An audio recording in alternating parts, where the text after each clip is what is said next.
Happy Pride, everybody. It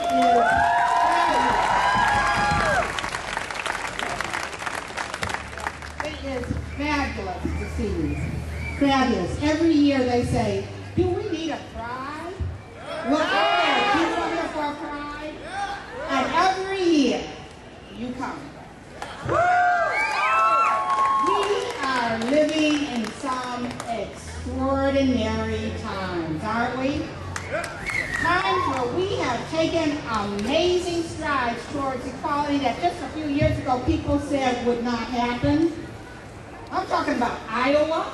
I mean, every morning I wake up and I go, Iowa?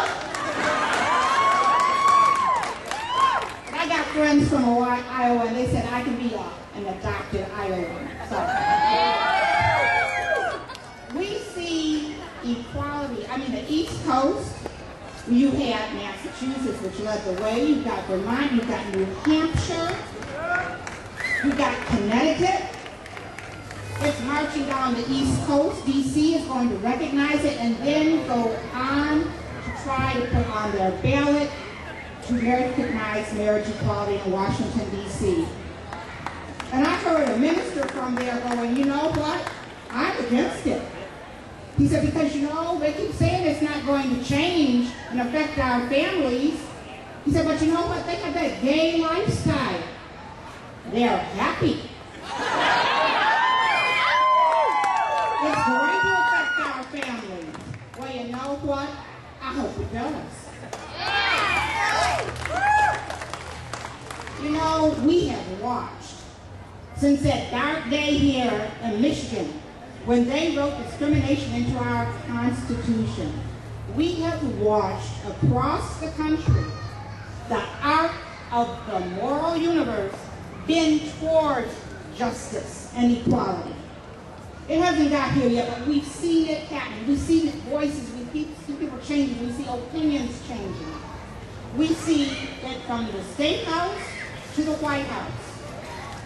We have seen one of our own step forward and boldly put it on the line and say, it's time for it to happen in Michigan.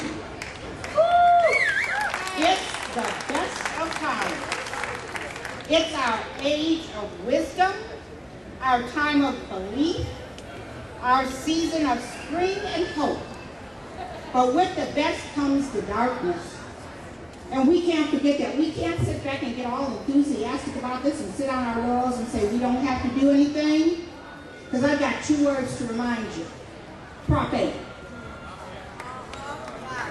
We can't sit back on our laurels and be happy and say we're not going to do it because you know what? It's our job. We can't sit back and be sad about Prop 8. We have to be mad about Prop 8. We can't sit back and say okay in Iowa but not in Michigan. We have to say why not in Michigan. We have to say yes in Michigan. Yes. And you know, and we celebrated the election of a president who I think said gay more than any president in the history of the United States. He talked about our rights. He said that we were a part of it. He said we should be included and our rights should be respected. And we're happy. But you know what? We can't give them a free pass because guess what? We still have LGBT Americans who have to serve under the threat of don't ask, don't tell. The Justice Department under the Obama administration defended the Defense of Marriage Act. We have to hold him accountable because we got him there and we have to say, we believe it. You declared June Pride Month.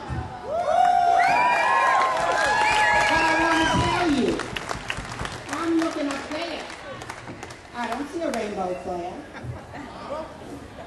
I don't see people marching in the streets saying that this is Pride Month, this is American tradition, this is celebrating and recognizing our best, our brightest, our members who have and continue to contribute to the strength of the fabric of America.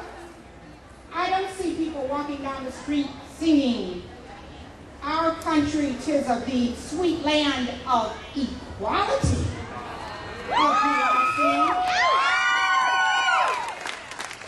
see a proclamation. I see us here. I see Grand Valley State putting out a thing in opposition to a group of hatred that want to say, we don't exist. We have no right to exist. I say, we have some time to do. But this is our month.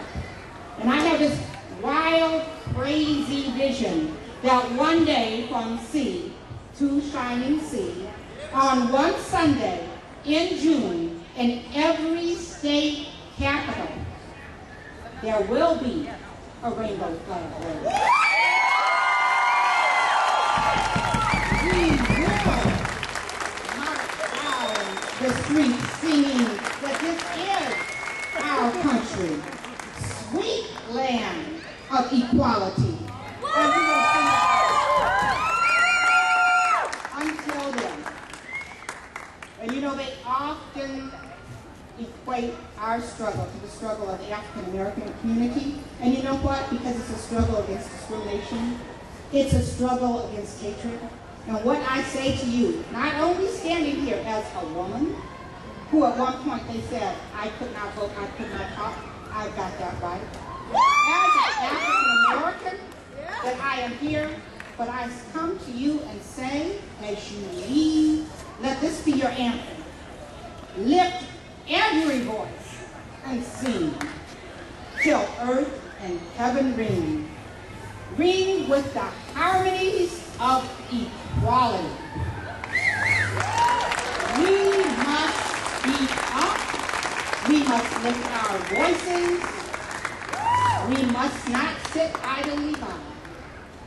We cannot just celebrate. We have to recognize and take responsibilities for our communities, the good and the bad, so that at one point equality will resound across this country.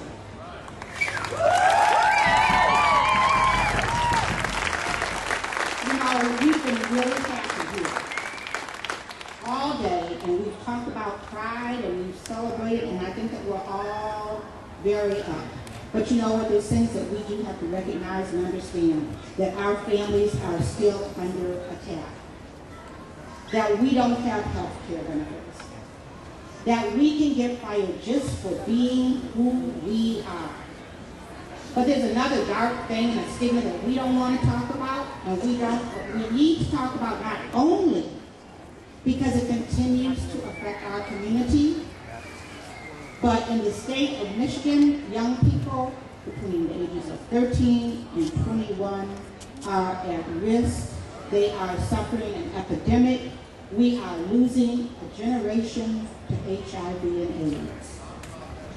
And as we stand here and are proud, we have a responsibility to those children, to our community, so that when we have equality, we're all there.